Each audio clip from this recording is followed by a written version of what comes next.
First world war के बारे में पढ़ने वाले हैं। इसमें क्या क्या पढ़ेंगे? Factors responsible for first world war, इसका हम लोग खींची दिए थे। बिस्मार्क का फॉरेन पॉलिसी भी था एक, क्योंकि फ्रांस को रख दिया था पकड़ के, फ्रांस को जब पकड़ के रख दिया तो फ्रांस का अपना ब्लॉक बन गया। और उसमें क्या था, बिस्मार्क में क्या था कि बिस्मार्क जो जर्मनी के थे वो इंग्लैंड के बाद होने लगे, सेकंड कंपटीशन में आने लगे, तो इंग्लैंड भी परेशान हो गया, इसलिए उसका पावर उधर शिफ्ट हो गया। तो सब जानेंगे, आज भी जानेंगे क्या फैक्टर्स रहा है, क्या पृष्ठभूमि रहा है फर्स्ट वर्ल्ड वार के लिए। रेडिकल नेशनलिज्म, वही जो आज बात करते हैं हम लोग, आज पढ़े थे ना डोनाल्ड ट्रंप के कॉन्टेक्स्ट में, कि जो रेडिकल नेशनलिज्म है कहीं ना कहीं ये चीज़ फर्स्ट वर्ल्ड वार में पाया जाता है कि हम फर्स्ट तो हम फर्स्ट, हमारा कंट्री फर्स्ट तो हमारा कंट्री फर्स्ट। ये जो मैड रेस है, इसी रेस में इतना बड़ा विश्व युद्ध हो गया।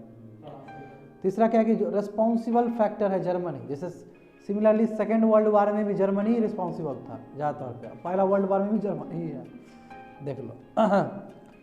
उसमें क्या है तुम्हारा बाल्कन वार, हाँ बहुत इंपॉर्टेंट है। एक बाल्कन वार भी हुआ था, बताऊंगा। बाल्कन पेनिनसुला वहाँ पे है, ठीक है, इटली से ऊपर जाओगे तो बाल्कन पेनिनसुला दिख जाएगा तुम लोग को, ऊपर जाओगे तो बाल्कन पेनिनसुला भी क्या है एक तरह से वार के कारण ही फर्स्ट वर्ल्ड वार हुआ। देखो एक पहला विश्व युद्ध हो रहा है तो एक रीजन से तो नहीं होगा, अनेक कारण होगा। युद्ध हो रहा है, विश्व का युद्ध होना, छोटा मोटा युद्ध, छोटा मोटा चीज़ तो सॉल्व आउट कर लिया जाता है। जब कोई बात बहुत ज़्यादा बिगड़ गया होगा तभी तो हुआ होगा ना, और उसमें बहुत सारा चीज़ हो सकता है उसके अंदर। तो बाल्कन वार क्या है, बाल्कन क्राइसिस क्या है, वो सब जानेंगे हम लोग। बिस्मार्क का क्या रिस्पॉन्सिबिलिटी रहा है वर्ल्ड वार होने में? डायरेक्ट नहीं रहा है मगर उसका रिजल्ट है, यानी कि बिस्मार्क का जो फॉरेन पॉलिसी था उसी का रिजल्ट फर्स्ट वर्ल्ड वार को कंट्रीब्यूट किया है। जो बोले थे तुम लोग को इमीडिएट कॉज क्या है, ये होने के बाद इमीडिएट मतलब कहते हैं ना कि क्या प्रमुख रीजन ना है, तुरंत रीजन तो पहले से बहुत बन रहे थे, तुरंत जो रीजन बना, जैसे बोस्टन टी पार्टी तुरंत रीजन था। On the similar line immediate cause क्या रहा है फर्स्ट वर्ल्ड वार के लिए? सिस्टम ऑफ अलायंस जो है ना, डबल अलायंस से ट्रिपल अलायंस बना था, याद करो। तो वही जो अलायंस के सिस्टम है ये भी कहीं ना कहीं बहुत बड़ा रीज़न है फर्स्ट वर्ल्ड वार के लिए। इसका असर क्या हुआ? 8 नंबर देखो, इम्पैक्ट इम्प्लीफिकेशंस क्या रहा फर्स्ट वर्ल्ड वार का, वही 9th वन भी वही है, कॉन्सिक्वेंस क्या रहा है। और मोरक्को क्राइसिस, जो मोरक्को देखते हो तुम लोग अल्जीरिया के बगल में, स्पेन के नीचे तुम लोग को नज़र आता है, ये मोरक्को में भी कुछ ऐसा इंसिडेंट हुआ था जिसके वजह से एक फायर फर्स्ट वर्ल्ड वार के लिए वहाँ से निकला था, समझे ना, बर्निंग फायर। मोरक्को क्राइसिस में बहुत बड़ा क्राइसिस था, जानेंगे सभी चीज़ को जानेंगे, ठीक है। तो मैं पहले इंट्रोडक्शन बता देता हूँ, इसके बाद जाएंगे। देखो ये जो पहला विश्व युद्ध है ये 1914 में स्टार्ट हुआ और ये 1918 तक चला। ये बचपन क्लास में पढ़े हो सभी लोग, ठीक है। ये ग्रेटेस्ट इवेंट विटनेस किया गया पहली बार 20th century, first quarter of 20th century. ये कंप्लीट वार था, ये लैंड पे लड़ा गया, एयर में भी लड़ा गया और सी में भी लड़ा गया था, समझे। ये तुम्हारे डिफरेंट कंट्रीज में क्या, it was fought in different countries distributed throughout the length and breadth of the world, यानी कि दुनिया का मैक्सिमम कंट्रीज इन्वॉल्व था, इसीलिए तो वर्ल्ड वार कहते हैं, तो यूरोप वार कह देते हैं हम। तो आप देखेंगे यूएस का भी किस तरह आता है, कल पूछा था ना किसी स्टूडेंट ने हमको, बताएंगे सेकेंड क्लास में, इसका सेकेंड क्लास जो वहाँ पढ़ाते थे सेकेंड क्लास, इसका सेकेंड क्लास में जाएंगे। Will cover everything today. देखो almost all countries of the world either directly और इनडायरेक्टली, ये जो वार का जो त्रासदी है, वाइब्रेशन है, हर कंट्री ने प्रभावित हुआ है इससे, चाहे वो डायरेक्टली हो चाहे इनडायरेक्टली हो। जैसे मान लो कि इंग्लैंड प्रभावित हुआ तो उसका कॉलोनीज प्रभावित हो गया इनडायरेक्टली, समझ गए, मोर और लेस प्रभावित हो ही गया है। It was fought between the 2 arm blocks of Europe, समझे। एक को बोलते थे ट्रिपल अलायंस, जिसमें जानते हो बाबू लोग तुम लोग, जर्मनी इटली और ऑस्ट्रिया हंगरी एक साइड था, और दूसरा था वो ट्रिपल एंटोन था, बताए थे, उसमें ब्रिटेन फ्रांस और रसा था, समझे। और बहुत सारे रीजन्स, बहुत सारे अनेक कारण है फर्स्ट वर्ल्ड वार होने का। फैक्टर सब देखते हैं, उसके बाद बात करते हैं। फैक्टर्स भाई, radical nationalism and mad race for colonies, बोले ना कैसे जर्मनी भी निकल गया, फ्रांस भी निकला हुआ है। ये जो मैड रेस है हथियाने का, कहीं ना कहीं यही तुम्हारा राइवलरी पावर को जन्म दिया। अब तुमसे दौड़ एक दिन आएगा, फाइट हो जाएगा, अपना सामना हो जाएगा, फाइट कर देंगे। और रेडिकल नेशनलिज्म यानी कि जो नेशनलिज्म जो कंट्री में ग्रोथ कर रहा है कि हम फर्स्ट हो गए, हम फर्स्ट हो गए, पता है, जैसे कि सारे जहाँ से अच्छा हिंदू सीता हमारा, हम बुलबुलें हैं इसके, ये गुलसीता हमारा। मगर ये दूसरा कंट्री के लिए भी लागू है, उसको भी अधिकार है आगे बढ़ने का। मगर इस चीज़ को हम ज़्यादा प्रोपागेट कर देते हैं तो यही तुम्हारा रेडिकल नेशनलिज्म हो जाता है, जो कि दूसरे कंट्री को कब्जाने का बात हो जाता है। जब दूसरे कंट्री को कब्जाने का बात हो जाएगा तो फिर बहुत बड़ा बात हो जाएगा, समझे ना। तो ये मैड रेस हो गया कॉलोनीज के लिए। उसका देखो फ्रेंच रिवोल्यूशन ने स्पीड ऑफ नेशनलिज्म का बीज वही दिया। और उसके बाद वियना कांग्रेस का बाद भी क्या हुआ है, मेटरनिक सिस्टम के बाद भी क्या हुआ है, फिर कैसे 1830 का हुआ, 1848 का, सब जानते ही हो, कोई बात तुम लोग से छुपा नहीं है अब, है ना। This feeling was responsible. और कहीं ना कहीं फ्रेंच रेवोल्यूशन का, चाहे 1830 का बात हो या 48 का बात हो, यही कहीं ना कहीं जर्मनी और इटली को हेल्प किया है बनने में। तो यानी कि नेशनलिज्म का बीज तो बोया जा रहा है बहुत सारे कंट्रीज़ में, यही नेशनलिज्म दौड़ा देगा आगे। और भी ये नेशनलिज्म नहीं बोलेंगे, ट्रू नेशनलिज्म नहीं है, ये रेडिकल नेशनलिज्म है, हाइपर एक्टिव नेशनलिज्म है ये, समझे ना। अब देखो, अब यहाँ पे रीज़न आप समझो, यहाँ बढ़िया समझना माइंड मैप को। देखो first world war triple alliance था, उसमें जर्मनी था, इटली था, हंगरी और ऑस्ट्रिया था एक साथ, ठीक है। कन्फ्लिक्ट हो गया जी किससे, ट्रिपल एंथोन से, जिसमें ब्रिटेन है, फ्रांस है, रस्सा है। अब देखो किससे किससे भिड़ंत हो रहा है, देखो बहुत बढ़िया दिया गया है। फ्रांस और ब्रिटेन से, फ्रांस से इटली का खुन्नस, क्योंकि हरा दिया है उसको बैटल में नीचे वो करने के लिए, दोनों में खुन्नस है। इटली देखो ऐसे क्रॉस दिया है ना, इटली से नीचे जब फ्रांस में आया क्रॉस है, ठीक है। फिर जर्मनी और फ्रांस में थोड़ा दिक्कत है, कन्फ्लिक्ट है, कि जो कॉलोनीज बनाने के लिए दौड़ रहे हैं ये लोग। आज जानते हो कि रसिया का हमेशा दुश्मनी ऑस्ट्रिया और हंगरी से रहा है,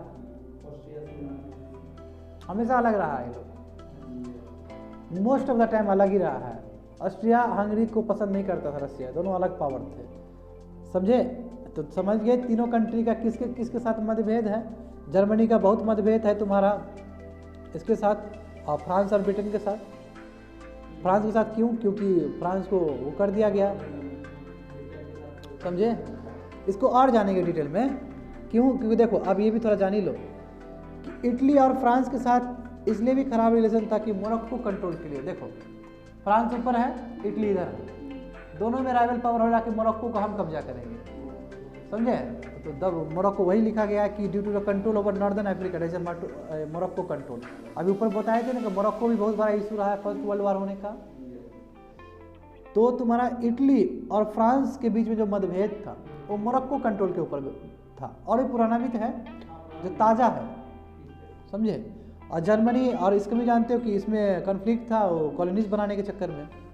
अब देखो इससे क्या हुआ, तो causes of first world war क्या है कि एक तो रेडिकल नेशनलिज्म है, बता चुके हैं। उसके बाद मैड रेस फॉर योर ये आर्मामेंट, यानी कि हम ज़्यादा हथियार बनाएंगे, कॉलोनीज बनाना है हथियार ज़्यादा बनाएंगे, हथियार ज़्यादा हो जाएगा तो हम अपने आप को सुपर पावर बता देंगे। पाकिस्तान किधर भपकी देता है ना कि न्यूक्लियर पावर है, हम कुछ भी कर सकते हैं। जब इन लोगों के पास हो जाएगा तो ये लोग भी किधर भपकी देगा अपना। तो आर्मामेंट्स पे मैड रेस हो चुका है, क्यों, क्योंकि मैड कॉलोनी के लिए मैड रेस हो रहा है, कॉलोनी के लिए मैड रेस हो रहा है, तो आपके पास हथियार होना चाहिए ना कॉलोनी को कंट्रोल करने के लिए। और उसके बाद इंडस्ट्रियल डेवलपमेंट भी हो रहा है ये सब यूरोप में, जानते हो, ठीक है। और ये पीरियड ऑफ न्यू इंपेलिज्म है, नया इंपेलिज्म। पहले वाला इंपेलिज्म तो फ्रांस और ब्रिटेन किया ही पहले वाला, ये नया इंपेलिज्म आया 1800 के आसपास। पहले वाला याद करो, क्रिस्टोफर कोलंबस जाके हथियार लिया था वो वाला ओरिनांसस पीरियड का।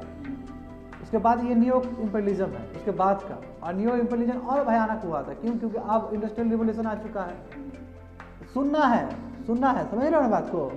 कोई डाउट है तो बाद में पूछो, वो रखो मन में, जो बोल रहे हैं वो पूछो, सुनो। पहले क्या था, एक इंपेलिज्म में क्रिस्टोफर कोलंबस पहुंच गए थे वहाँ पे, वास्को ड गामा भी खोज गया था, वो भी एक इंपेलिज्म का ही एक बेंचमार्क है या एक्सप्रेशन है। अब बाद में क्या हुआ कि ये और तेज गति से बढ़ा जब इंडस्ट्रियल डेवलपमेंट हुआ, क्यों, हथियार आ गया आपके पास, अब बस इंडस्ट्री बन गया तो आप पावर बढ़ते चला गया था, यानी कि इसलिए यहाँ पे न्यू इंपेलिज्म का बात किया गया है। यहाँ पे देखो ये पीरियड क्या है कि न्यू इंपेलिज्म का है, जो 1880 के बाद स्टार्ट हुआ है, क्यों, 71 में इटली यूनिफाइड हो चुका है, जर्मनी यूनिफाइड हो चुका है, आर गेटिंग मी। तो इससे क्या कि इंपेलिस्ट राइवलरीज बनना शुरू हो गया कि इटली फर्स्ट जर्मनी फर्स्ट करके। जब ये चीज़ हो जाएगा तो जानते हो कि इकोनॉमिक इंपेलिज्म हो जाएगा, ज़्यादा कमाएंगे तो ज़्यादा हम शक्तिशाली है। ज़्यादा कब कमाएंगे, जब कॉलोनी को कैप्चर करेंगे, सिंपल बात है। इसलिए इसका एक एग्जांपल चॉपिंग ऑफ अफ्रीका है, जो बोलते हैं कि चॉपिंग ऑफ अफ्रीका, तुम ये रखो हम ये रखेंगे और जितना एक्सप्लोर करना है करते रहो भाई, मिलकर लूटेंगे सबको। तो ये अब उसके बाद समझ में आ रहा है। तो एक क्या ऊपर रेडिकल नेशनलिज्म कहाँ तक जन्म दिया, एक मोरक्को क्राइसिस है जो बता चुके थे कि मोरक्को को कंट्रोल करना है, ठीक है। जर्मनी ने हेल्प दिया किसको, इसको इटली को अगेंस्ट फ्रांस, तो ये गुस्सा आ गया फिर। और जानते हो कि जर्मनी के साथ इटली है, बोले ना इटली नहीं चाह के भी इटली आया है, बताए थे क्लास में, हाँ समझे बात को। तो जर्मनी ने अपना हेल्प किसको दिया है, मोरक्को को एक्सटेंड किया था अगेंस्ट फ्रांस, फ्रांस के अगेंस्ट मोरक्को को हेल्प किया है। अब देखते जाओ, अब बाल्कन क्राइसिस भी तुम्हारा हुआ था कि साउदर्न बताए थे ना, साउदर्न ईस्टर्न पार्ट, इधर जाओगे इटली से ऊपर जाओगे तो साउदर्न ईस्टर्न आ जाएगा, यूक्रेन का इस हिस्सा में आ जाएगा बाल्कन, इसको बाल्कन पेनिनसुला भी बोलते हैं। बाबू देखो हम तुमको दिखाना ही पड़ेगा आपको, रुको ये है, इसको बोलते हैं, इस रीजन को बाल्कन बोलते हैं। देखो पेनिनसुला है एक से और एक से, यानी कि 3 साइड से रिवर्स घिरा रहेगा, उसी को ना पेनिनसुला बोलेंगे। जैसे इसको पेनिनसुला बोला जाता है, डेक्कन पेनिनसुला, क्यों इधर से और इधर से। अरब को भी बोला जाता है पेनिनसुला, क्यों इधर से और इधर से। तो बाल्कन पेनिनसुला ये है, इधर से और इधर से। आई होप समझ में आ गया होगा। तो यहाँ पे भी क्राइसिस हुआ था बाबू, इसलिए बोला गया साउथ ईस्टर्न पार्ट ऑफ ये यूरोप है, समझ में आया। अब उसके बाद देखो राइवल पावर के बारे में भी यहाँ पे अच्छे से लिख दिया गया। जर्मनी और फ्रांस के बीच में राइवल है, क्यों, बिस्मार्क ने तो जर्मनी को साइड कर दिया पूरी तरीके से, हाँ 20 साल तक पीस दिया कि नहीं दिया है, याद करो। उसके बाद देखो इटली भी नीचे है, इटली का भी वही राइवल पावर है फ्रांस के लिए और मोरक्को इशू के लिए। अब आगे देखो ऑस्ट्रिया हंगरी रसिया को पसंद ही नहीं करता है, क्यों, क्योंकि क्रीमिया वार में तुम्हारा क्या था, Crimea war in past Balkan crisis, जो क्रीमिया वार पास्ट में हुआ था, ये दोनों एक दूसरे का राइवल पावर थे। क्रीमिया बताए थे यूक्रेन से जो नीचे वाला पार्ट है, क्यों, क्योंकि वो हथियाना चाहता था, ये हथियाने दे ही नहीं रहा, क्योंकि ऑस्ट्रिया का बहुत बड़ा साम्राज्य था एक समय में, समझ गए। तो आप समझ रहे हो, तो क्या होगा कि अपना अपना रीजन से है, फिर एक कोलिशन बना लेगा, एक को ट्रिपल अलायंस बोलेंगे, एक ट्रिपल एंटोन बोलेंगे, इसी तरह तो होता है। ऑस्ट्रिया हंगरी और रसिया के बीच में क्यों मतभेद है, क्योंकि क्रीमियन वार जो पास में हुआ था इसमें दोनों आमने सामने थे, दोनों दुश्मनी था, और बाल्कन क्राइसिस में भी ये चीज़ हुआ है। तो आप समझो, आई होप माइंड मैप थोड़ा तैयार हो गया होगा, आप समझने में आसानी होगा। देखो आफ्टर 1871 फ्रांस ने डिमांड किया, समझे, कि for Alsace and Lorraine became her national demand. अब देखो हुआ क्या कि जर्मनी जब क्रश कर दिया उसको, फ्रांस को, याद करो, तो उसका लैंड ले लिया था, क्योंकि हारता है तो उसका लैंड तो जाता है। तो अल्सैक और लोरेन के लिए वो फ्रांस बोला कि हमको चाहिए। Italian nationalist started a movement to get back territory of, Italy का जो था वो भी अपना शुरू कर दिया कि हमको बहुत सारा अपना चाहिए। इसके वजह से ऑस्ट्रिया और इसके वजह से adversely affected relation between Austria and Italy.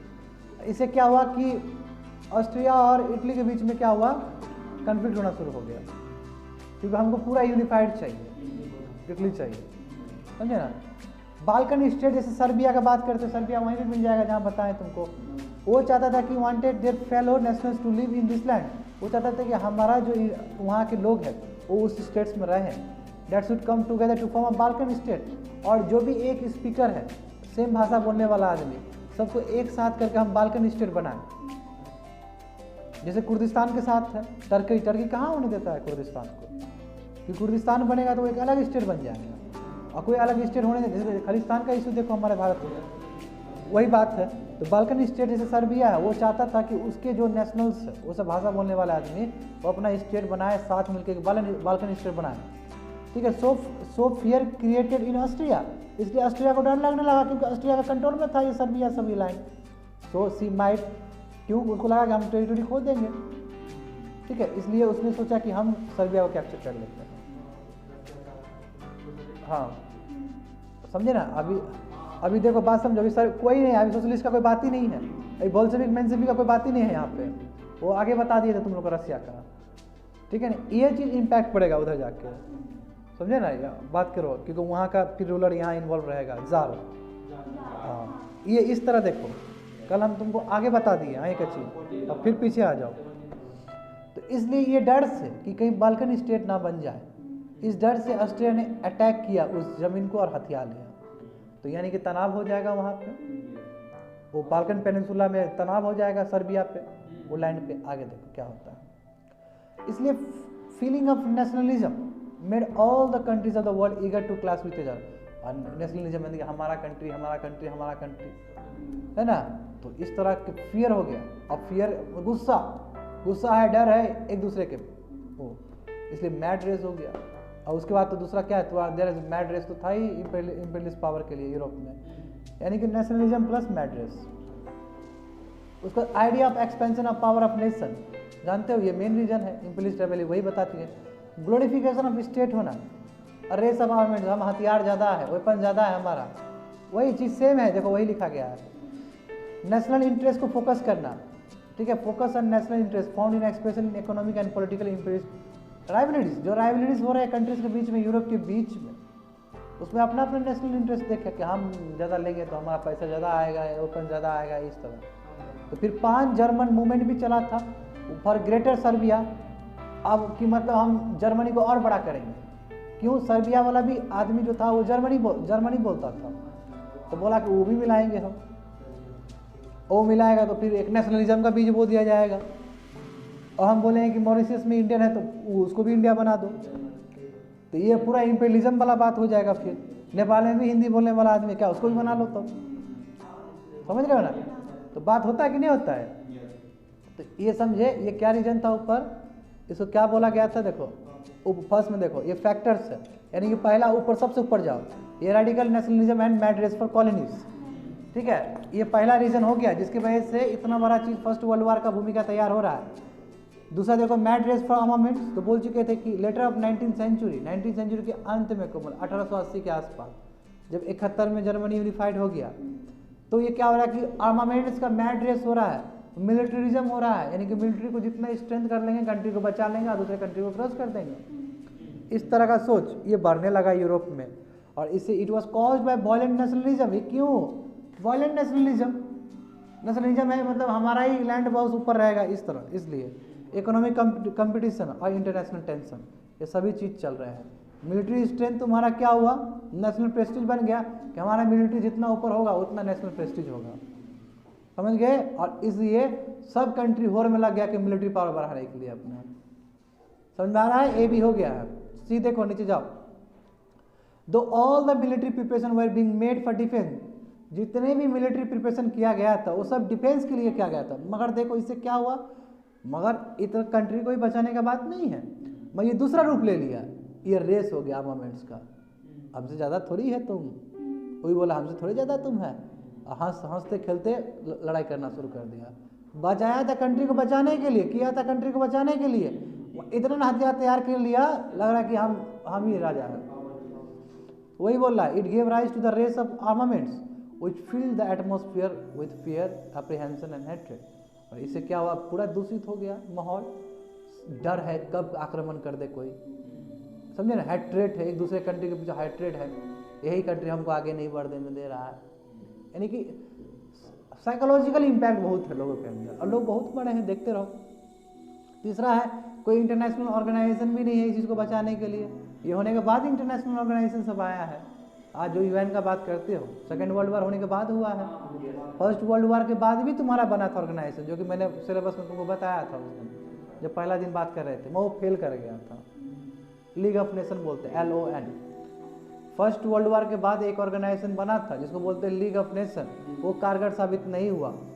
कैसे कारगर साबित नहीं हुआ, यदि कारगर साबित होता तो सेकेंड वर्ल्ड वार कैसे होता, मगर सेकेंड वर्ल्ड वार के बाद जो यूनाइटेड नेशंस बना है वो कारगर साबित हुआ, तभी तो नहीं हुआ है, सिंपल सी बात है, समझे। कोल्ड वार, बिल्कुल सही बात है। तो कोई इंटरनेशनल ऑर्गेनाइजेशन का कोई प्रेजेंस नहीं था, यानी कि एब्सेंस था। नो इंटरनेशनल ऑर्गेनाइजेशन यूरोप में नहीं था कि जो डिस्प्यूट को सॉल्व कर सके नेगोशिएशन में बैठा के, ठीक है, और वार को वहाँ पे अवॉइड किया जा सके, ऐसा कुछ मैकेनिज्म ही नहीं था। उसके बाद सिस्टम ऑफ अलायंस तो बोल तो रहे हैं, 2 आर्म ब्लॉक में डिवाइड हो गया, ट्रिपल अलायंस और ट्रिपल एंटोंत में।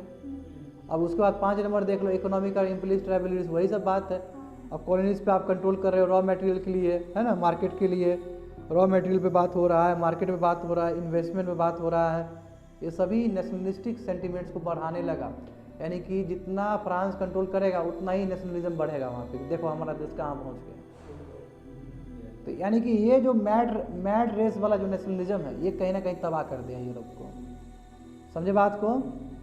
कंट्री जैसे ब्रिटेन फ्रांस हो गया, इसने मैसिव कॉलोनीज कंट्रोल किया था, समझे।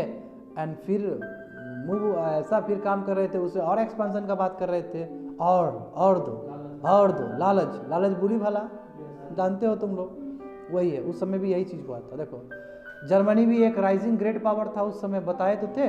वो भी चाहता था कि हम भी इम्पीरियल एक्सरसाइज करें, ब्रिटेन की तरह अलग अलग दुनिया में जाए, कॉलोनीज बनाए। और इससे ग्रेट चैलेंज हो गया ब्रिटेन और फ्रांस को। तो समझ तो जाओ, क्या कि ब्रिटेन और फ्रांस ही था। शुरू में पोर्टुगल स्पेन था, बाद में ख़त्म हो गया, बाद में तो क्रश कर दिया फ्रांस और ब्रिटेन ने इसको, देखोगे वर्ल्ड हिस्ट्री में। अब बाद में तो फ्रांस का भी हवा टाइट कर दिया ब्रिटेन ने, लास्ट में तो ब्रिटेन लोन पावर बन के निकल गया। अभी तो कोशिश तो कर रहा है जर्मनी भी कि हम भी जाए साथ साथ। एंड ऑफ 19th सेंचुरी, देखो 19th सेंचुरी का मतलब क्या होता है बाबू, 80 के आसपास, 1880 के आसपास या 1890 के आसपास बोल सकते हो। Most of Africa was shared out for many European, वही चॉपिंग ऑफ अफ्रीका हो गया। सॉरी ये इसका रिजल्ट है, sorry. End of 19th century यानी कि 1890 के आसपास मोस्ट ऑफ, हाँ वही सीखिए, मोस्ट वही चॉपिंग ऑफ अफ्रीका हो गया। चॉप कर दिया ना, ये तुम ले रख लो, ये हम रख लेंगे। Major parts went to Britain and France, जो सबसे सिकंदर है उसको ज़्यादा मिलेगा पावर, तो ब्रिटेन एंड फ्रांस ने क्रश कर दिया पूरा अफ्रीका पे। जब by seeing this new phases, new powers like Germany और इटली जो उठना चाह रहा है, तो चाहता क्यों, क्योंकि वो भी चाहता है एशिया और अफ्रीका में अपना जमाए, तो कन्फ्लिक्ट तो होना ही, अनएवॉइडेबल है। समझ गए बात को। तो इकोनॉमिक और इंपीरियलिस्टिक राइवलरीज कहते हैं इसको। 5 नंबर मोरक्कोन क्राइसिस, देखो Morocco had been given to France by Britain, देखो but Morocco wanted the freedom. Morocco को जब चॉपिंग ऑफ कर रहे हैं तो मोरक्को भी तो गोवा हिस्सा हुआ कि नहीं हुआ बाबू, हिस्सा हुआ कि नहीं हुआ। देखो मोरक्को भी तुम्हारा उसका पार्ट है अफ्रीका का, तो चॉपिंग कर रहे थे तो उस समय मोरक्को को ब्रिटेन ने फ्रांस को दे दिया। ब्रिटेन ने बोला कि रख लीजिए, और उसका फेवर दूसरी जगह में मिल जाएगा, उसको बगल का मिल जाएगा। कि लड़ाई झगड़ा क्या करेंगे, शांति से आप भी रहिए, हम भी रहते हैं। बहुत लड़ाई झगड़ा कर लिए, ऐसा होता है।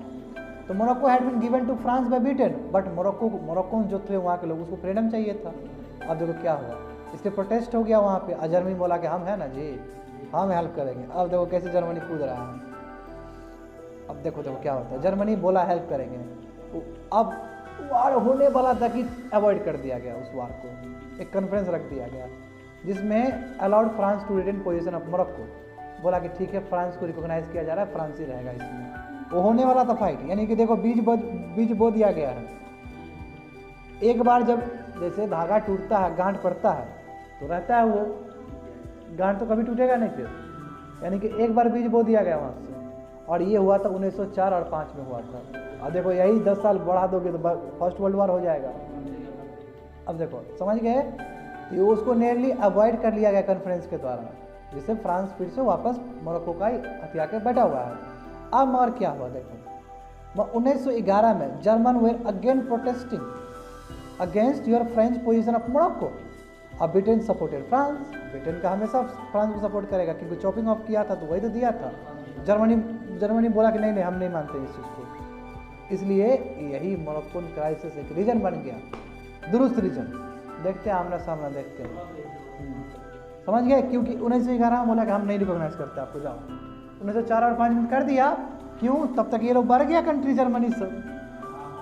चाइना देखते हो, चाइना 1990 में कहाँ किधर भपकी देता था, 2000 में कहाँ देता था, अभी नहीं किधर भपकी दे रहा है। तो कंट्री इकोनॉमिक पावर बनता है तो किधर भपकी देगा ही देगा वो।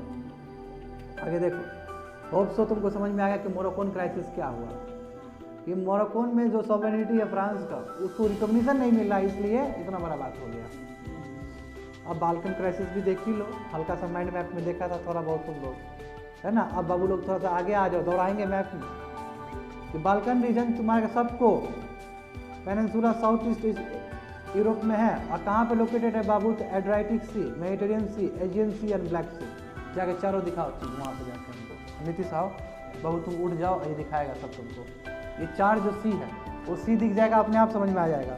पहले हमको एड्रियाटिक सी दिखाओ, हाँ वेरी गुड। उसके बाद रुको शांति से, मेडिटेरियन सी दिखाओ, उसी का एक्सटेंशन है। एजियन सी दिखाओ, ग्रीस के पास देखो, ग्रीस के पास, ग्रीस नहीं जानते हो, मिल गया एजेंसी। एजेंसी वहाँ पे है कि सी ऑफ जॉब है वो? कितना कॉन्फिडेंस दिखा दी तुम। एजेंसी एजेंसी कहाँ पे दिखे ना? हाँ गिरीश है वहाँ पे। गिरीश दिखे आप उनको? दिखा गिरीश? हाँ दिखाओ सबको, कोमल को दिखाओ, उसको नहीं दिखा है। ब्लैक से दिखाओ। अब समझ में आया? यानी कि वो एरिया सब बालकन लिस्टेड कहा जाता है। समझ गए ना? इधर देखो बाबू, ये वाला एरिया, ये वाला ये जितना है ये सब बालकन लिस्टेड कहा जाएगा। समझे? इसलिए बोला बालकन रीजन कंसिस्ट ऑफ पेनिनसुला, तो उस समय बताए थे। अब देखो, अब वहीं पर रहो तुम। देखो क्रोशिया है, सर्बिया है, ठीक है, मैसेडोनिया है, अल्बेनिया है, बोस्निया, हेजमिया है, बल्गेरिया है, रोमानिया है। हाँ और तुम्हारा क्रोशिया है, ठीक है, स्लोवेनिया है। जूम कर लो ना वहाँ, कोमल जूम कर लो। हाँ हाँ हो गया। इसका मतलब जान लिए तुम लोग ना? बस अब चलो जाओ भागो। बैठो कोमल, बैठ जाओ।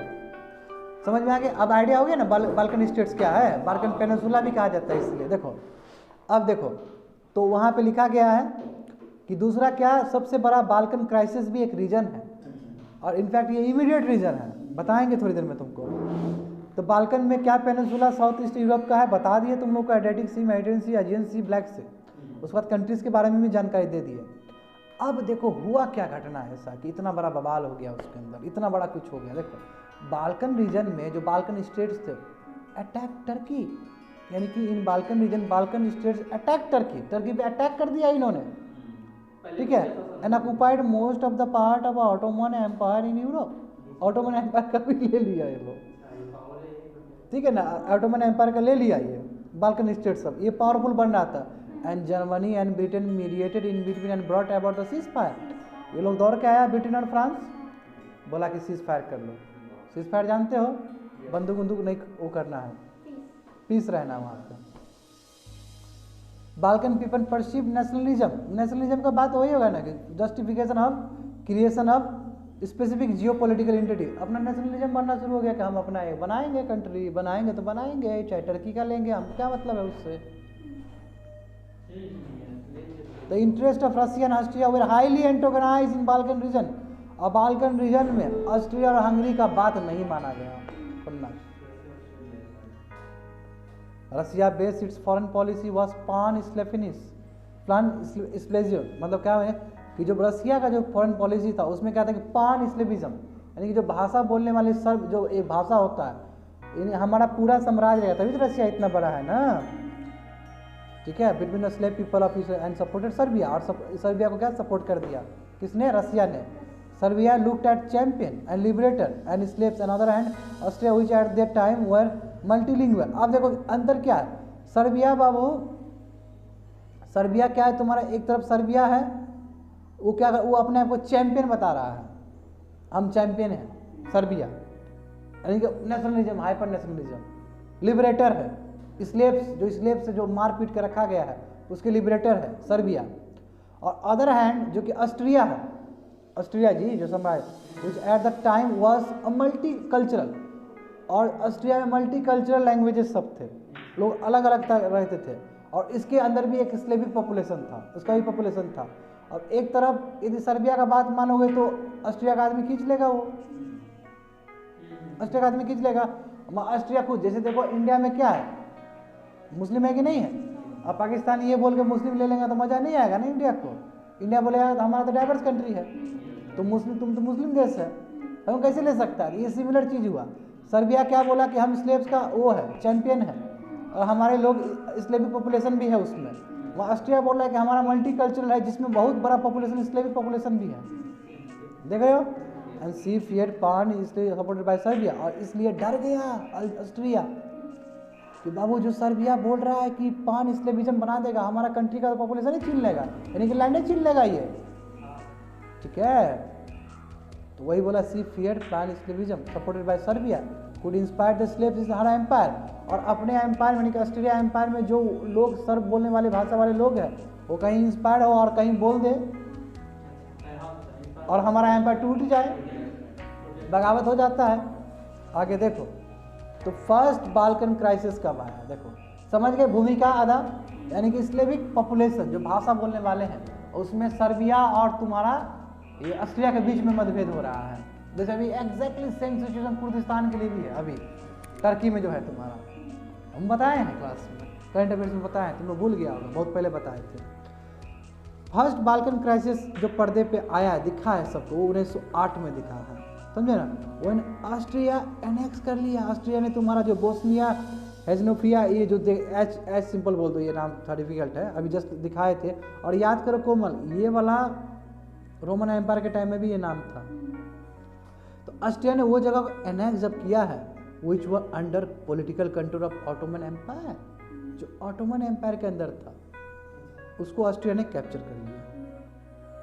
नंबर 1 दिस रीजन, क्यों? क्योंकि सर्ब पॉपुलेशन है और ऑस्ट्रिया क्या बोलता है कि इट्स फाइन, हमारे कंट्री में सर्ब बोलने वाले बहुत हैं, हम रख लेंगे उसको, सिंपल बात है। Apart from Ottoman empire, Russia and Serbia have strategic interest in this 2 provinces. ये तो आपने किया ही, बोस्निया और एच वाला जो क्या है हर्जोगोविना, हर्जोगोविना जो है बोस्निया एंड हर्जोगोविना, इसमें तो ऑस्ट्रिया ने एनेक्स किया ही किया है, मगर साथ साथ ऑटोमन एम्पायर का तो इंटरेस्ट है ही, क्योंकि ऑटोमन एम्पायर का ही वो एरिया था। रसिया और सर्बिया ये दोनों का इंटरेस्ट था इस प्रोविंस में, क्यों? क्योंकि स्लेविक पॉपुलेशन ये लोग कंट्री में भी रहता था, है ना। To make matters more complicated, अब कॉम्प्लिकेटेड बन गया है। देखो, large Slavic population of 2 province had nationalistic ambition of their own, और अपना जो वहाँ का लैंड है उसका अपना ही इच्छा है कुछ करने का, यानी कितना कॉम्प्लेक्स हो गया। सर्बिया कुछ और किया, रसिया कुछ और चाह रहा है, ऑस्ट्रिया कुछ और हो रहा है, ऑटोमन एम्पायर कुछ और चाह रहा है, वहाँ का पॉपुलेशन कुछ और चाह रहा है, कॉम्प्लेक्स ही कॉम्प्लेक्स है। देखो, to make matters more complicated, large Slavic population of 2 province had nationalist ambition of their own, अपना ही एम है, while their fellow slaves nearby Serbia tried to annex them, Serbia जो बगल का वो एनेक्स करना चाहता है वो भी, ताकि वो पैन स्लेव एम्बिशन को कंप्लीट कर सके कि हमारा स्लेविश भाषा बोलने वाला आदमी सब एक साथ हो। सर्बिया ऑस्ट्रिया ऑटोमन एम्पायर का दो खा गया है, और वो एरिया बहुत अगल बगल का एरिया, क्योंकि पेनिनसुला में जो भाषा बोला जा रहा है वो सेम है वहाँ पे, और सबका आँख गड़ा कर बैठा हुआ है, समझ लो ना, सब अपना आँख गड़ा कर बैठा हुआ है। और सर्बिया और रसिया को अलार्म्ड हो गया कि भाई ऑस्ट्रिया जो है ना कुछ भी कर सकता है, ऑस्ट्रिया बहुत एग्रेसिव चल रहा है, ऑटोमन एम्पायर का खा गया है, सावधान रहो, समझे ना। और इसे सेकेंड बाल्कन वार हो गया, सेकेंड बाल्कन वार हो गया, उसमें ऑस्ट्रिया और सर्बिया एक दूसरे के आमने सामने, और यही वार प्रिपेयर करवा दिया फर्स्ट वर्ल्ड वार के लिए, समझे, प्रिपेयर करवा दिया।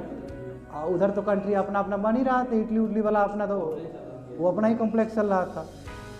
होप से समझ में आ गया। इससे क्या हुआ कि जब अलार्म हो गया तो तुम्हारा आमना सामना मिला ऑस्ट्रिया और सर्बिया, क्यों? रीजन वही स्लेविक पॉपुलेशन को लेकर, और ऑस्ट्रिया अपना एग्रेसिव पॉलिसी दिखा रहा है, समझ रहे हो, और सर्बिया और तुम्हारा रसिया उसका भी अपना इंटरेस्ट है। इमीडिएट कॉज देखो, after second Balkan war Serbia was capture by Austria, Serbia को कैप्चर कर लिया, सर्बिया को भी कैप्चर कर लिया, यानी कि ऑस्ट्रिया जीत गया। अब इससे प्रोटेस्ट हो गया पूरी तरीके से, समझते जाओ क्रोनोलॉजी। तो क्या हुआ, the protest found an expression in murder of अब इससे क्या हुआ कि ऑस्ट्रेलियन के जो तुम्हारे वहाँ पे थे एक प्रमुख आदमी, उसको मार दिया गया। होता है ना जी, जब ऑस्ट्रिया जीत गया तो वहाँ का जो प्रमुख आदमी है, जो भी ऑफिसर्स है, उसको मार दिया गया, यानी कि वो लोग खुश नहीं था ऑस्ट्रिया के कैप्चर से, क्योंकि सर्बिया पे फुल कैप्चर हो गया। तो प्रोटेस्ट कहाँ पे मिला हमको देखने को, जहाँ पे मर्डर हो गया ऑस्ट्रियन आर्क ड्यूक फ्रांसिस का और उसके वाइफ को, दोनों को मार दिया गया वहाँ पे, in the capital of Bosnia. वो सब तुम्हारा बाल्कन का ही एरिया है। This crime was committed by fanatic Serbian, और वहाँ के जो एक सीक्रेट सोसाइटी थे ब्लैक हैंड करके, वो लोग इसको अंजाम दिए थे, यानी कि इतने बड़े आदमी को आपने मार दिया। ये डायरेक्ट संकेत है कि जो सर्बिया को ऑस्ट्रिया कैप्चर किया हम पसंद नहीं करते यहाँ का लैंड, कि जैसे भगत सिंह मारे थे कि नहीं मारे थे, बम फोड़ दिए थे। This Austrian and Serbia war got transform into, यही बाबू, यही ऑस्ट्रियन और सर्बियन वार जो इंटरनली हुआ, जिसमें ऑस्ट्रिया कैप्चर कर लिया सर्बिया को और उसको प्रोटेस्ट करके दिखाया जा रहा है कि वहाँ का ऑफिसर और उसके वाइफ को मार दिया गया, यही बाद में जाके आग बन गया और फर्स्ट वर्ल्ड वार में अपना भूमिका अदा कर दिया। इमीडिएट कॉज से तुरंत हो गया। और यहाँ तो सब तैयार हो ही रहा है, सब चीज़ इधर भी बहुत कॉम्प्लेक्स हो रहा है। अभी तुम लोग को दिक्कत है तो तुम अभी ये मैप भी देखोगे ना, समझ में आ जाएगा। यदि अभी तक तुम लोग बहुत सारी चीज़ में अटके हो तो ये माइंड मैप तुमको कंप्लीट कर देगा बात समझने के लिए। तो देखो बढ़िया समझना, स्लेव मतलब वही एथनिक ग्रुप है, स्लेविक पॉपुलेशन है, भाषा बोलने वाले लोग, उसको स्लेव कहा जाता है। देखो एक माइंड मैप है, एक तरफ रसिया है, एक तरफ बाल्कन स्टेट्स तुमको देखने को नजर आ रहा है, उसमें सर्बिया भी है। सर्बिया में क्या है, स्लेव ग्रुप बहुत ज़्यादा है। और नीचे टर्की में तुम्हारा क्या ऑटोमन एम्पायर लीड कर रहा है, समझे। और इधर देखो जर्मनी और फ्रांस है, जर्मनी ऑस्ट्रिया को सपोर्ट कर रहा है, समझे। और ऑस्ट्रिया ने कैप्चर कर दिया बाल्कन स्टेट्स को, देख रहे हो, उसमें सर्बिया भी है। जबकि आप देखो फिर सर्बिया को सपोर्ट किया फ्रांस ने, राइवल पावर तो बन गया, समझ गए हो। और उधर फिर तुम्हारा रसिया ने फिर सपोर्ट कर दिया किसको, सर्बिया, उसको सर्बिया को कर दिया, अभी तो बोले थे। तो रिजल्ट क्या हुआ, वार हो गया किसके किसके बीच में। देखो जर्मनी इटली ये एक साइड, ट्रिपल अलायंस, और ट्रिपल एंटोन एक साइड। और बाद में जो जीत के आया ट्रिपल एंटोन था जीतने वाला, एंटोन। ब्रिटेन फ्रांस, हाँ ब्रिटेन हमेशा जीता है, मगर जीतने का मतलब ही नहीं होता ना इकोनॉमिक क्राइसिस। अब जीत के अलग बात है, समझे ना। और टर्की किसके साइड में होगा, ऑब्वियसली ब्रिटेन और फ्रांस के साइड में होगा। क्यों, ऑस्ट्रिया तो दबा दिया, उधर खा गया है, तो उस साइड में क्यों रहेगा। और रसिया भी उधर चल जाएगा, ट्रिपल एंटोन के साथ आएगा। समझा करो बात को। तो समझ गए, यानी कि एक क्लास मैंने कवर कर दिया अभी तक तुम लोग को। फिर भी बताना चाहेंगे, मज़ा आ रहा है, करते रहो। देखो अब यूएस का, यूनाइटेड स्टेट्स का किस तरह पार्टिसिपेशन हो रहा है, आप देखो तुमको मज़ा आ जाएगा। यानी कि यूरोप 2 ब्लॉक में डिवाइड हो चुका है, देखो कितना बढ़िया से हो रहा है। एक ट्रिपल अलायंस में, एक ट्रिपल एंटोन में, TATE है, समझ गए। अब बीच में तुम्हारा अटलांटिक ओशन है, यानी कि अटलांटिक ओशन को चिरते हुए आएगा यूएस, आएगा। अभी देखो उतना पावरफुल नहीं है, अब कैसे पावरफुल बनेगा देखो। क्यों, सबसे बड़ा सवाल होता है कि यूएस ने पार्टिसिपेट क्यों किया, सबसे बड़ा क्वेश्चन। तो देखो जर्मन का इंपीरियलिज्म बहुत ज़्यादा बढ़ रहा था, ये रास नहीं आया यूएस को। ब्रिटेन का कोख से जन्मा है, एफिलिएशन होगा एक तरह से, भले ही विद्रोह कर दिया हो, प्यार होता है। वही देखो लिखा तो है, क्योंकि एंग्लो सैक्सन पॉपुलेशन है, ऑब्वियसली ब्रिटेन वाले पॉपुलेशन ही है, तो अपने मातृभाषा वाला उसका सपोर्ट तो रहेगा ही, वो रहेगा ही। और ये चाहता था, देखो ये भी चालाक था, ये भी चाहता था कि यूरोपियन पॉलिटिक्स में हमारा भी दबदबा हो। हम भी देखे, हमको तुम जन्माया है ना बाबू, तुम्हारा बाप बन जाएंगे, हम शेर बन जाएंगे, देखते रहो, ठीक है ना। तो ये भी चाहता था कि हमारा भी समझे, हम भी मजाक चीज़ नहीं है। तो ये इन्फ्लुएंस जताना चाहता था यूरोपियन पॉलिटिक्स में। अब बाद में देखोगे तो नाटो भी बना है, नाटो में तो क्लियर इंडिकेशन था, वो बात की बात है। Germany was passing threat to US ship, हाँ जर्मनी कर रहा था, क्योंकि यूएस का शिप जो आ रहा था अटलांटिक में, जर्मनी अपना दबदबा जता रहा है, तो पसंद नहीं आया। और जब जर्मनी कर रहा था, जर्मनी का अगेंस्ट उठेगा और ब्रिटेन को सपोर्ट करेगा, सब फेवरेबल कंडीशन है, तो उधर चला आएगा। देखो अब देखो, यानी कि यूएस का पार्टिसिपेशन किस तरह हो रहा है, क्या क्या रीजन है यूएस का पार्टिसिपेशन में। जो राइज ऑफ जर्मनी हुआ as a big power Europe में, ये ग्रेट थ्रेट था यूएस के लिए। और यूएस नहीं चाहता था, पसंद नहीं करता था तुम्हारा एग्रेसिव पॉलिसी ऑफ जर्मनी। कहा है इतना कि हमारा सीपे खा जाओगे तुम, इतना क्या कि हमारे मदर कंट्री को तुम इतना दिक्कत दे दोगे क्या। एंग्लो सैक्सन पॉपुलेशन थे यूएस में, जिसका ग्रेट सिंपैथी था ब्रिटिश के साथ, लिखा है, ठीक है। और एंटी जर्मन थे ये लोग चाहते थे इसलिए कि हम फर्स्ट वर्ल्ड वार में भूमिका अदा करें। यूरोप बहुत बड़ा मार्केट था यूएस प्रोडक्ट्स के लिए, और कोई तरह का बात हो जाए तो हमारा मार्केट ही खत्म हो जाएगा। तो यही इसलिए Europe was a good market for US products, Europe was a good market for US product and US had trade interest in Europe. व्यापार का था समीकरण वहाँ पे, क्योंकि उस तरह यहाँ तबाही होगा तो बहुत व्यापार हमारा बर्बाद हो जाएगा, इसलिए हमको इंटरफेयर करना ही पड़ेगा उस कंट्री में। जैसे कल बोले थे ना कम्युनिस्ट गवर्नमेंट 2 हुआ, नेपाल वाला में टर्मोइल हुआ, तो कैसे चाइना बैकडोर से एंट्री मारा है नेपाल में, बताए थे, यही होता है।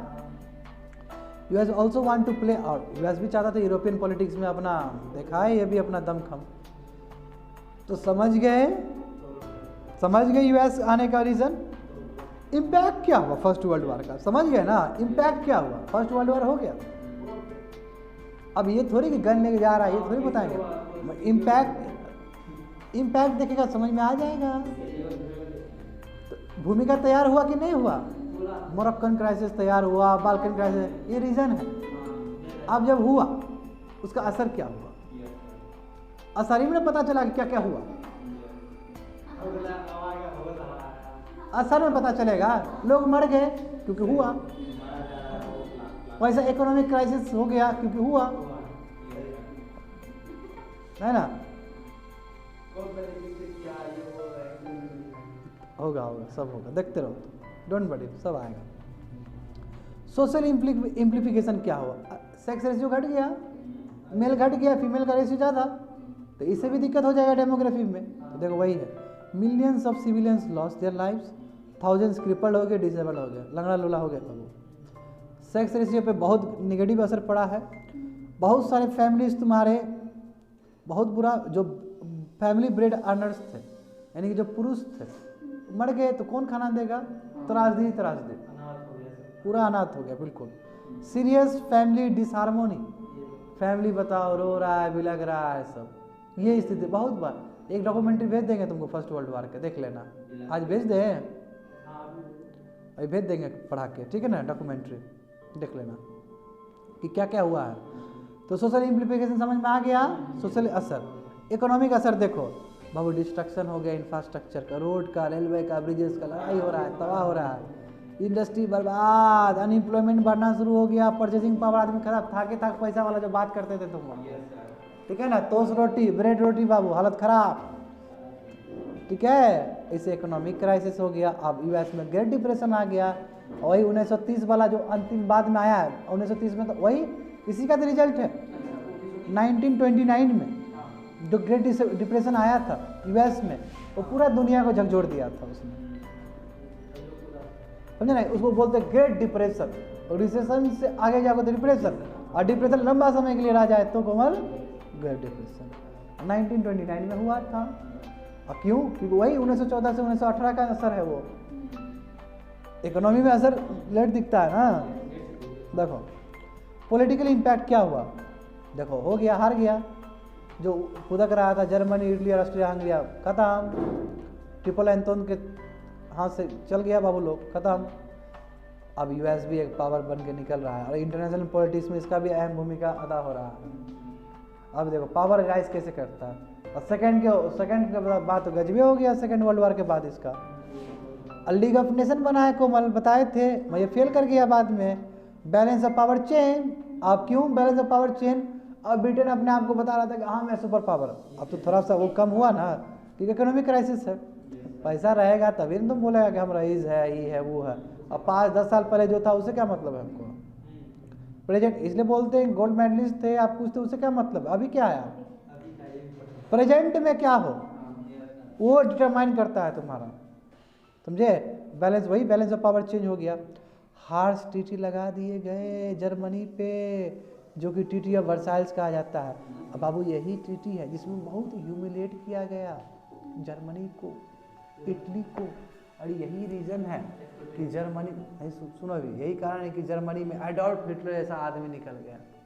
यही कारण है कि तुम्हारा वहाँ पे इटली में भी तुम्हारा इसी तरह हुआ है, तुम्हारा मसोलिनी निकल गया। ये सब एक नंबर का तुम्हारा वो था, ह्यूमन राइट वॉलेटर्स था, मार दो, मरवा दो, देश को तरक्की करवाना है तो जेनोसाइड करवा दो, समझे ना। क्यों, क्योंकि जो ट्रीटी ऑफ वर्साइल हुआ था, इसमें वर्साइल जगह का नाम है, ट्रीटी ऑफ वर्साइल में जर्मनी जो हारा गया पावर था, गंदे तरीके से बदनाम किया गया, लोग को गंदे तरीके से लिया गया इसका वर्ल्ड लेवल पे, और इस चीज़ का धधक रहा था गुस्सा, और इतना आगे बढ़ गया था बाबू जर्मनी, इतना आगे बढ़ गया था कि यूएस को भी पानी पिला दिया था जर्मनी ने, बताएंगे जब एड। और उसके बाद बाकी पावर कंट्री सब पॉलिसी अबिसमेंट होने लगा, वही नूनू बाबू वाला बताते हैं ना, थोड़ा ये भी कर लेते तो अच्छा नहीं होता सर, प्लीज़ ऐसे वाला, ये हालत हो गया था बाकी कंट्री का। यानी कि एडल्फ हिटलर इतना ऊपर पहुंचा दिया था जर्मनी को, वो बाद में क्या हुआ, घेर के मार दिया उसको। यही होता है। कब तक आखिर कब तक? सेकेंड वर्ल्ड वॉर में पढ़ाएंगे, सब समझ में आ जाएगा तुमको। तो आई होप समझ, देखो यही देखो कितना, देखो हम आगे का बात कर दिए तुमको। देखो यहाँ पे लिखा तो है, हिटलर राइज हो गया अंडर नाजी पार्टी और मसोलिनी भी फैसिस्ट पार्टी इटली में। क्यों? प्रतिशोध का बदला लेना है। ठीक है, तो बाबू खत्म कर दिए हैं, खुश रहो, वर्ल्ड वॉर खत्म हो गया तुम्हारा। हाँ, फर्स्ट वर्ल्ड वॉर खत्म हो गया। हाँ, इतना जल्दी। और तुमको क्या चाहिए? 4 साल का लड़ाई है, आधा घंटा में पढ़ेंगे। देखो मेन भूमिका आधा, कैसे कॉम्प्लेक्स पावर बना, जितना जानकारी है उतना नहीं लगा रे। अब मगर सबसे बड़ा सवाल ये भी है, और भी पढ़ाएंगे, डोंट वरी, कि ये जो 2 वर्ल्ड वार के बीच में क्या हुआ। क्यों? क्योंकि वो बाद में तुम्हारा कोमल कब वार हुआ? 1939। सेकेंड वर्ल्ड वार तो 45 तक चला था, पर इस बीच में भी बहुत घटना हुआ होगा। वो घटना सब देखो, ये सब देखो देखो देखो। अच्छा, ये फोटो खींच कर क्यों दिया लड़के ने? ये बता दे कि छोड़ दे? नहीं, ये बीच में क्या क्या हुआ देख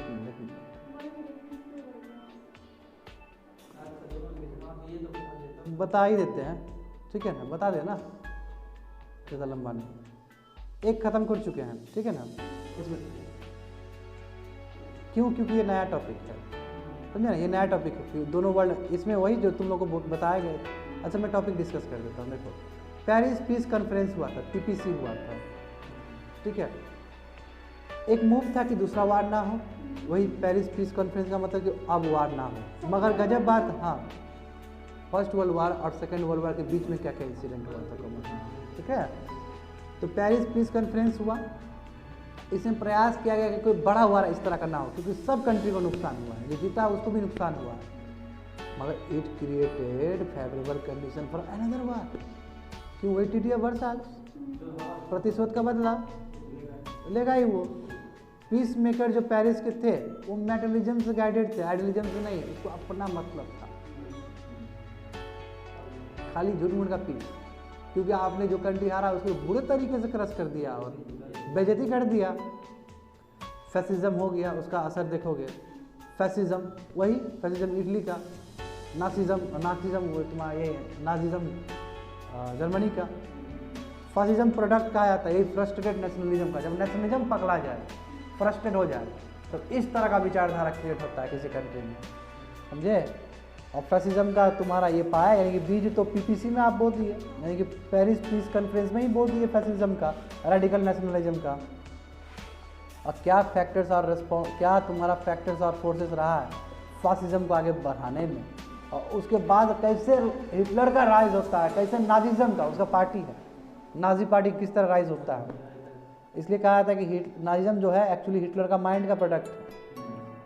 हिटलर के बारे में तुमको बताए थे, बहुत कसीदा भी पढ़े थे हम, कि बहुत बड़ा ओरेटर था वो। और उसके बाद कैसे ग्रेट डिप्रेशन आ गया, कैसे नया न्यू डील आया। न्यू डील मतलब एक तरीका है जो कि यूएस के प्रेसिडेंट ने लाया था एक ये ग्रेट डिप्रेशन को ख़त्म करने के लिए, ठीक है। That's it for today, will cover tomorrow. किस आई कवर? चलो ठीक है कर देते। देखो ठीक है, ओवर भी हो गया। देखो समझो, अब तुमको गर्म जोशी से बोलना होगा ना। देखो, first world war I never know, क्योंकि फर्स्ट टॉपिक तो कवर कर दिए हैं। अब देखो, पहला वर्ल्ड वार जो 1914 से लेकर 18 तक हुआ, उसमें पहला ब्लॉक तुम लोग जानते हो। देखो अच्छे से देखना, जर्मनी ये वो, तो ब्रिटेन वाला ब्लॉक ने हरा दिया उसको।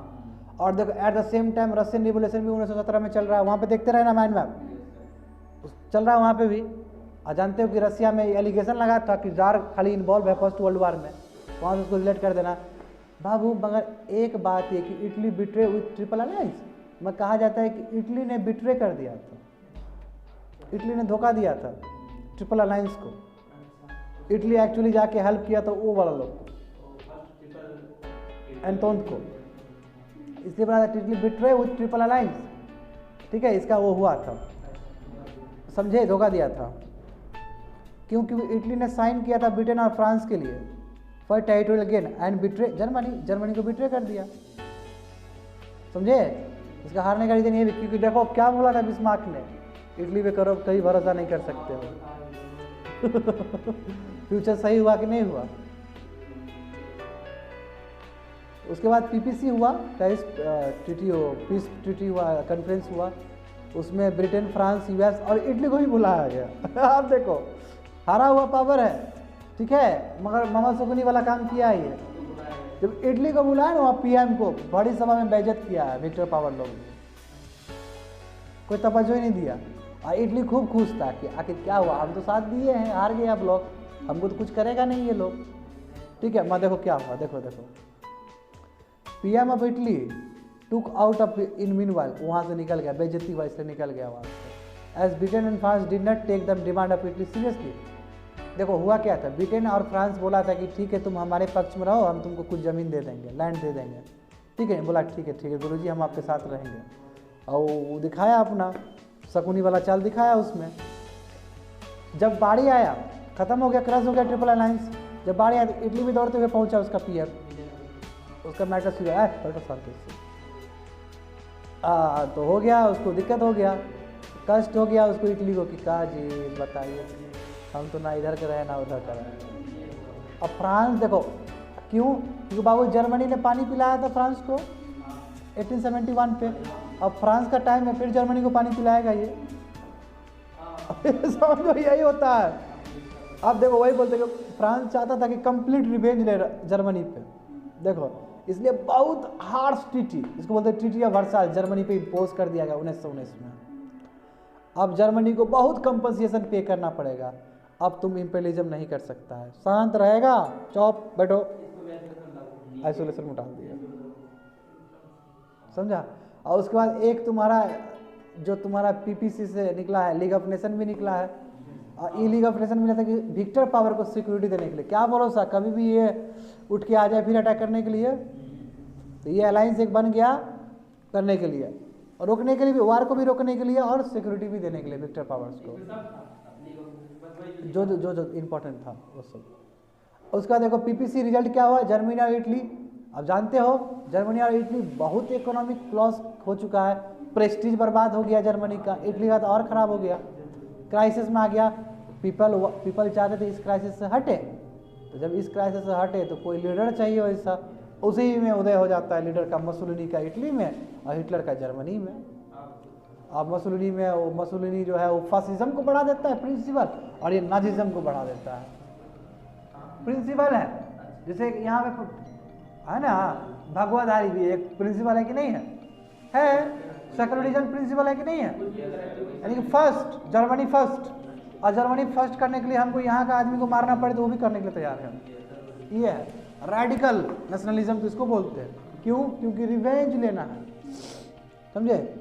यूएस आप देखो 1929 में जो बोले ग्रेट डिप्रेशन में आ गया, इसलिए नया न्यू डील बनाया गया ताकि वो ग्रेट डिप्रेशन से निकल सके, ये तुमको बता दिया गया है। देखो अब इसमें और माइंड बहुत बढ़िया से माइंड मैप दिया गया है। देखो पीपीसी जो बना है तो बाबू यही बात में ट्रीटी ऑफ वर्साइल दिया है, और क्यों पीपीसी में तुम्हारा दिख गया था जर्मनी और इसका कंपनसेशन देना होगा तुमको, इकोनॉमिक लॉस हो गया।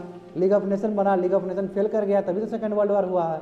नाइज्म में हिटलर है, फासिज्म में तुम्हारा मसोलिनी है, ठीक है। बैलेंस ऑफ पावर यानी कि जर्मनी और इटली आस्ते आस्ते राइज कर रहा है, इतना राइज किया कि सेकंड वर्ल्ड वॉर में फिर से सेकंड वर्ल्ड वॉर हुआ कि बहुत आगे बढ़ गए ये लोग, ठीक है। आप जानते हो सेकंड वर्ल्ड वॉर के बाद क्या हुआ, जानते ही हो, तुम तो छुपा नहीं है। 1945 से लेकर 1991 तक कोल्ड वॉर चला यूएसए और यूएसएसआर में। और सेकंड वर्ल्ड वॉर में देखो, सेकंड वर्ल्ड वॉर में क्या था, Britain, France, US plus Russia एक साइड, जर्मनी, इटली, अब जापान आ रहा है। तुम जो कल पूछा ना, अब जापान का एंट्री हो रहा है। वही जापान, क्यों? जापान पूरा एशिया में हीरो बनना चाह रहा है, पूरा हम हैं, हम ही हैं, इंडस्ट्रियलाइजेशन हो चुके हैं, किसी का बातें नहीं मान रहा है, अलगे पावर, अलगे अपना एकदम नशा में है, और पूरा एशिया को खाना चाहता है, पैसिफिक पर रूल करना चाहता है ये। समझ रहा है ना, और कर भी दिया ये, तब ने इसको हाथ पैर इसका बांधने के लिए फोड़ा गया बम, समझो। देखो तो Paris peace conference, I hope तुम लोग को बहुत अच्छे समझ में आ गया होगा। आगे का देखो कि जो पेरिस पीस कॉन्फ्रेंस हुआ था वो पेरिस में हुआ, जहाँ पे विक्टर पावर्स असेंबल्ड हुए थे पेरिस में, और वहाँ के जो उस समय के अमेरिकन प्रेसिडेंट थे वुडरो विल्सन, बहुत बड़ा नाम है इनका, वुडरो विल्सन, और वहाँ के जो ब्रिटिश उसके बाद ब्रिटिश के प्राइम मिनिस्टर थे डेविड जॉर्ज, फ्रेंच के पीएम थे जॉर्ज बेंजामिन, ये सभी लोग आए हैं क्योंकि विक्टर पावर है। सही है। In this conference Italy also attended, और Italy was represented by Italian PM Orlando, जो तुम्हारे उसके पीएम थे वो भी गए। प्रोमिनेंट लीडर्स पार्टिसिपेट किए, जो बड़े बड़े लीडर्स थे, पीएम थे, प्रेसिडेंट थे, वो सब आए। डिमांड ऑफ इटली जानते हो, जो डिमांड था लैंड वाला, उसको सीरियसली लिया ही नहीं इटली, इसलिए बीच में चला गया कॉन्फ्रेंस छोड़ के, बोला हमारा बातें तो कोई नहीं मानता है, भाग गया।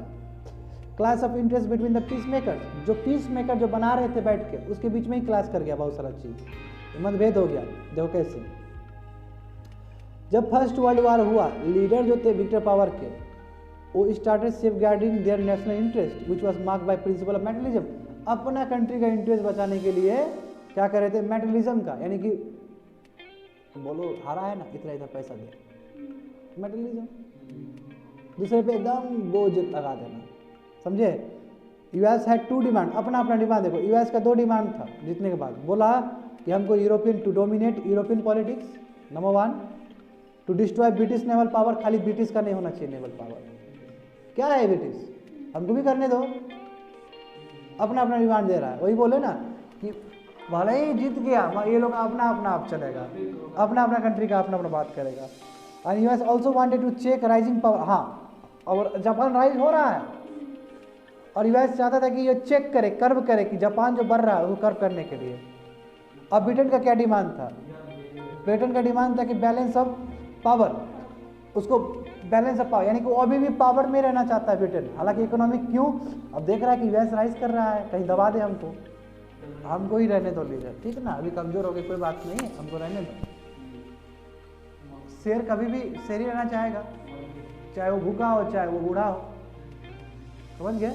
वही बात है, British government not wanted to destroy Germany, मैं जर्मनी को पूरी तरीके से डिस्ट्रॉय नहीं करना चाहता था, क्यों, क्योंकि जर्मनी बहुत बड़ा मार्केट था, आप समझो बात को, यानी कि इतना हराने के बावजूद भी बड़ा मार्केट था, उसको कुछ कर देगा तो फिर उसका सामान कहाँ जाएगा, उसका, इसलिए चाहता था हाँ अपना सुप्रीमेसी मेंटेन करना चाहता, कोई भी कंट्री मेंटेन करना चाहेगा नेवल पावर में। फ्रांस क्या देख रहे हो, अपना अपना डिमांड है सबका।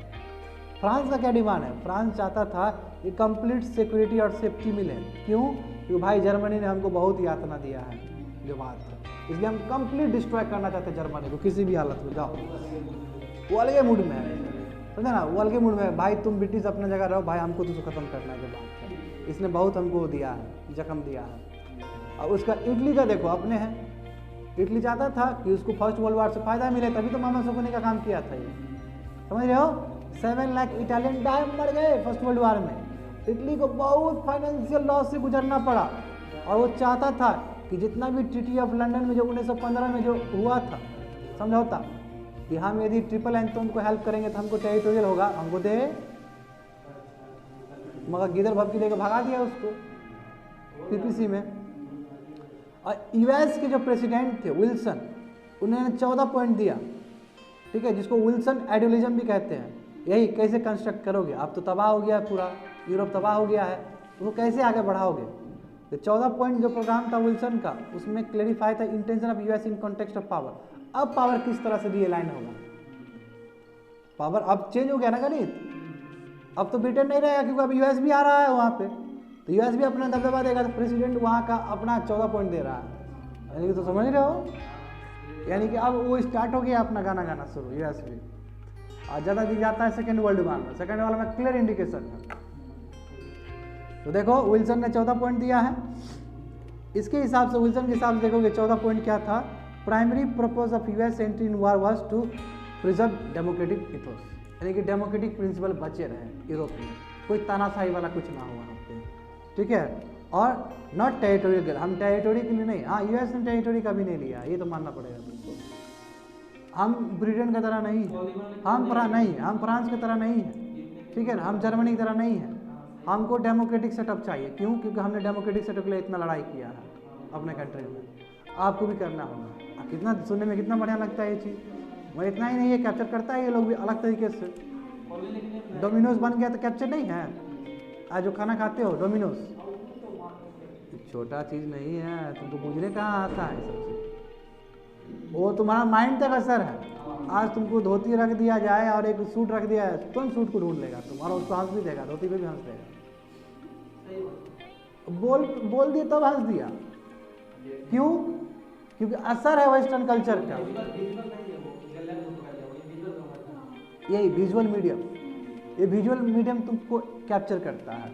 आज डाइनिंग टेबल, ये नहीं कोई बोला कि बोरा पे बैठ के हमको खाना है, मैं ये बोला कि डाइनिंग टेबल पे खाना है, ताकि फोटो वोटो खींचेंगे तो इंस्टाग्राम में डालना भी तो है। अब बोरा पर डालेंगे तो डिसलाइक आ जाएगा सुबह में। कहने का मतलब क्या हुआ? कहने का मतलब क्या हुआ कि इस बाबू माइंड पे कैप्चर, समझ रहे हो ना? अब बाद में बताएंगे, इसका भी एक कॉलोनिज्म का ही कॉन्सेप्ट से आता, पढ़ाएंगे हिस्ट्री में बाद में। देखो जो 14 पॉइंट था उसमें डेमोक्रेटिक एथिक्स को सेटअप करने का बात था। यदि ट्रीटी ऑफ वर्साइल्स का हम बात करें, ये जो पीपीसी से ही निकला था, पेरिस वाला जो पीस कॉन्फ्रेंस था, जो कि जर्मनी के ऊपर ज़्यादा हार्श इम्पोज किया गया। क्यों ना करे आखिर जर्मनी, क्यों? क्योंकि इटली तो मामा सुकून का काम किया है, तो उसके ऊपर तो ज़्यादा हार्श नहीं करेगा, मेन जर्मनी को दबाना, क्योंकि फ्रांस बैठा हुआ है वहाँ पे पूरा, वो समझ रहा है ना, उसका दिमाग पूरा वो है, पागल है, वो कुछ भी कर सकता है इसको तबाह करने के लिए जर्मनी। अब ट्रीटी ऑफ वर्साइल्स में क्या हुआ तो जानते हो कि ट्रीटी ऑफ वर्साइल्स 28 जून 1919 को साइन हुआ, जब वर्ल्ड वार खत्म हुआ। इंपॉर्टेंट साइन है पीपीसी में, पेरिस पीस कॉन्फ्रेंस का एक हिस्सा है ट्रीटी ऑफ वर्साइल्स, समझे? इसमें ट्रीटी में क्या था, वो determine the victor power. Victor power किया जानते हो, कोई जर्मनी से कंसल्ट करने कोई जरूरत ही नहीं है, जो मन हुआ लाद दिया जर्मनी के ऊपर, मतलब ये नहीं है, पूरा सेल्फिश कैरेक्टर था। हम जो बोल देंगे हारा हुआ है बाबू, कुछ करो, तुम विक्टिम है, आप कुछ करो, हम जो लगा दिए लगा करना ही पड़ेगा तुमको। हाँ, सरेंडर कर दिया ना तुम, यही तो नियम होता है वार का। नेचर क्या कि यूनिलैटरल ट्रीटी था बाबू, ठीक है? इसमें रिवेंज का, प्रतिशोध का वो आ रहा था इस ट्रीटी में। जर्मनी ने अप्रूव नहीं किया इस ट्रीटी को, फोर्सफुली इम्पोज करवाया, देखो नहीं तो अभी और तबाह कर देंगे, जल्दी करो, डर से करना पड़ा। जर्मनी को थ्रेटन किया गया, यदि वो ट्रीटी साइन नहीं करेगा दूसरा वार कर देंगे बाबू। अभी मजाक समझते हो तुम? समझ रहा है, इस लेवल पे चल रहा है बात। ट्रीटी बहुत हार्श था, बहुत सीवियर था, और हर संभव प्रयास किया है कि जर्मनी को पनिश कर दे, पूरा गिरा खत्म कर दे जर्मनी को। ह्यूमिलेटिंग ट्रीटी था इसलिए जर्मनी, और यहीं से ज्वालामुखी आगे ले जाएगा कौन? Adolf Hitler. क्यों? फर्स्ट वर्ल्ड वॉर में एडल्फ हिटलर एक सिपाही का भूमिका अदा कर रहा था अपने कंट्री में, बताएंगे। और उसको आप देख रहे हो कितना भभक रहा होगा, अंदर कितना ज्वालामुखी जल रहा होगा जब वो हारते हुए देख रहा है कंट्री को। आएगा बाबू, फिर से आएगा। देखो इतिहास दोहराता है ना बाबू, यही होता है। देखो clauses provision of treaty of Versailles, ये जो एल्जैक लोरेंस थे, ठीक है, एल्जैक और लोरेंस जो है तुम्हारा, वो फिर से फ्रांस को देना पड़ा, वो गिवन बैक टू। क्यों? जर्मनी ने ले लिया था इसका, ले लिया था, बिल्कुल सही पकड़े हो। क्यों? फ्रांस को हरा दिया था वो वाला। तो France was given the right to exploit coal rich Saar valley for 15 years. France को मौका मिल गया कि बगल का जो बाबू जर्मनी से जो सटा हुआ कोल माइंस था ना, वो 15 साल तक आप यूज करो, रिसोर्सेज खा रहा है। देखो समझ गए? क्यों भाई? पैसा को कंपनसेशन चाहिए, नहीं है तो कोल माइन यूज करो, ठीक है। अब उसके बाद Eupen and man were given to Belgium और नॉर्दर्न से वर गिवन टू डेनमार्क, अलग अलग जगह दे रहा है। यानी कि जो बेचारा जिसका जर्मनी का जो हिस्सा था वो कुछ बार बेल्जियम को दे दिया, कुछ डेनमार्क को दे दिया, हालत खराब, ठीक है। Danish and put under the control of. अब उसके बाद कुछ एरिया को लीग ऑफ नेशन के हिसाब से रख दिया, लीग ऑफ नेशन देखेगा उसको, यानी कि फ्रैगमेंट करने का प्रयास था। फिर Germany army reduce to 1 lakh में, इतना बड़ा आर्मी 1 लाख कर दिया उसको घटा के, समझ रहे हो? The army was not allowed tanks रखने, हथियार रखने की क्या जरूरत है? बाहर हुए शांति से बैठो। राइन जो लैंड था वहाँ का डिमिलिटराइज कर दिया गया, यानी कि वहाँ पे आप हथियार आर्मी लोग रख ही नहीं सकते हो। हम जब आएगा करेंगे अपना निकल जाएंगे, कोई मतलब नहीं, मिलिटराइज नहीं रहेगा। जैसे अभी तुमको बोल दे कि LOC और LAC, हाँ, लाइन ऑफ एक्चुअल कंट्रोल, और तुम्हारा जो लाइन ऑफ कंट्रोल जो है तुम्हारा LOC और LAC, बोला कि डिमिलिटराइज कर दो, तो तुरंत अटैक नहीं कर देगा दूसरा वाला। तो बोला गया कि आप करो। Alliance way to keep an army of occupation west bank of Rhine for 15 year. जो एलाइज है, समझे, उसको बोला गया कि आप वेस्ट बैंक तक ही अपना 15 साल तक अपना आप रख सकते हो, ऑक्यूपेशन कर सकते हैं, यानी कि हार्श रूल है, सिंपल समझो ना, इतना जरूरी नहीं समझना है। जर्मनी को हैवी कंपनसेशन देना पड़ा। Germany way to sign black cheque with allies would fill whenever they want, जब जब जो जरूरत पड़े भाई सिग्नेचर कर दो, पैसा दे दो हमको। इतना, और फिगर्स इतना है कि बाबू $6600 मिलियन का था, यानी कि बहुत ज़्यादा राशि दिया गया है, समझे? बस इतने समझो, एक एक वर्ड समझना नहीं है, बस समझो क्या हुआ था। क्रिटिकल एनालिसिस क्या है ट्रीटी ऑफ वर्साइल्स का, लास्ट में आ गए हम लोग। जर्मनी को पूरी तरीके से ह्यूमिलेट करने का प्रयास था। ह्यूज कंपनसेशन पे किया, क्यों? क्योंकि मिलिट्री डिप्लॉयमेंट विक्टर पावर्स का होने लगा, फ्रांस का होने लगा, अगल बगल जर्मनी को घेर लिया आपने।